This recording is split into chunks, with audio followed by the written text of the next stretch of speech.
Oi, meu grupo Daniele, Maria Eduarda Santana, Beatriz Oliveira e Diego Naropa iremos apresentar sobre o capitalismo e o neoliberalismo. Primeiramente, eu vou começar falando do neoliberalismo.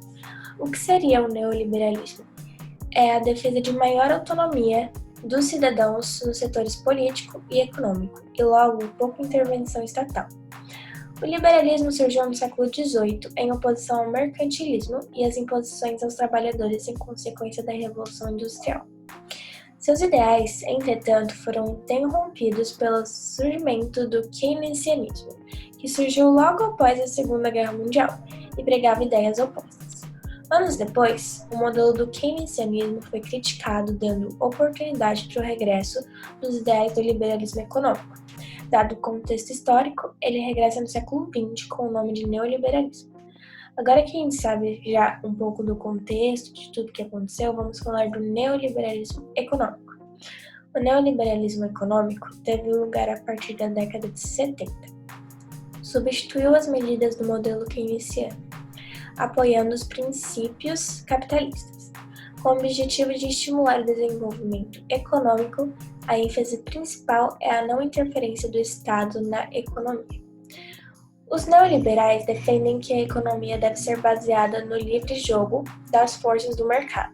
Segundo eles, isso garantiria o crescimento econômico e o desenvolvimento social de um país.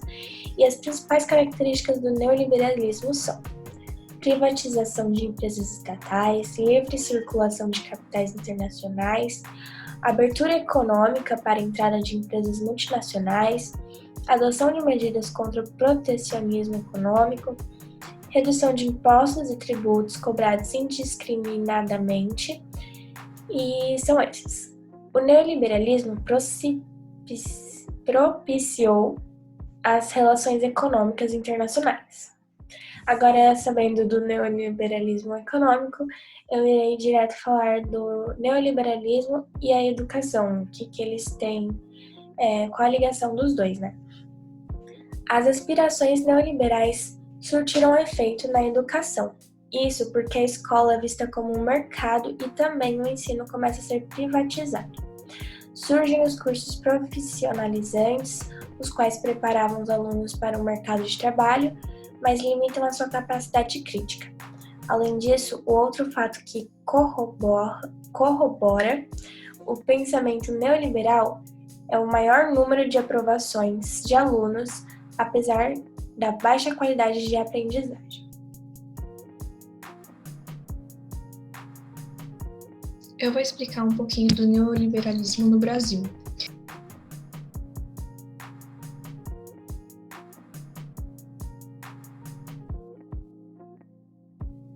Eu vou falar um pouco do capitalismo comercial, industrial e alguns pontos positivos do capitalismo. O capitalismo comercial seria o início no século XV, onde finalizou no século XVIII. Ficou conhecido como pré-capitalismo, onde ele marcou o fim do sistema feudal e da Idade Média. A economia deles tinha como base a busca de matérias-primas e metais preciosos, onde, além disso, eles faziam uma troca comercial. Tinha um controle estatal da economia, o protecionismo, onde eles protegiam o mercado interno, e a balança comercial favorável, onde eles tinham favoritismo na exportação ao invés da importação.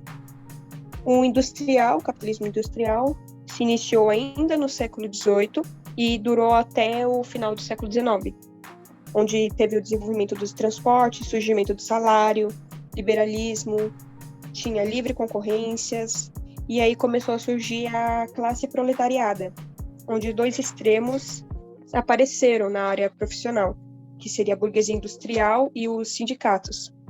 Outra característica é a produção maquinária e a queda de preço pelas grandes quantidades que eles fabricavam, grandes quantidades de produtos que eles fabricavam na época. Uma das desvantagens seria o imperialismo e globalização, aumento da desigualdade social e o êxodo rural, que se deu no início da Revolução Industrial. Alguns pontos positivos a incentivação da produção, busca de melhorias para gerar mais riquezas com grande vigor. Com os tempos que eu citei, o grande objetivo era criar, por necessidade, o conceito do emprego e a estrutura econômica atual, que se iniciou na dependência bilateral dos empresários e no surgimento de bancos. O liberalismo foi adotado nos governos do presidente Fernando Henrique Cardoso, de 1995 a 1998, de 1999 a 2002. Nessa época, foram implantadas reformas consideradas essenciais para modernizar e garantir a estabilidade econômica do país. O neoliberalismo ganhou ampla aceitação nas décadas de 1980 e 1990, e principalmente após o fim do socialismo no leste europeu. Os pontos básicos do projeto neoliberal para os países americanos foram sintetizados no chamado Consenso de Washington, em 1939.